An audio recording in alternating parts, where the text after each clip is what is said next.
ginawa pa rin ng anak ko yung pa-birthday niya sa akin, ah. Late na, nabagyo na dito na ulan, oh. Pero tinupad niya pa rin yung promise niya, oh. Nandito kami, guys. Kahit nabagyo at naulan. Kasi late na sila nakarating. Gaganapin daw nilang birthday ko. Sabi ko, wag na.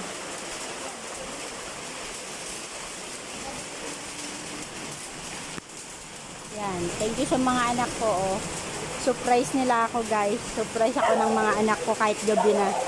Yan ang aking mga apo, oh. Kasama ko yung aking mga apo.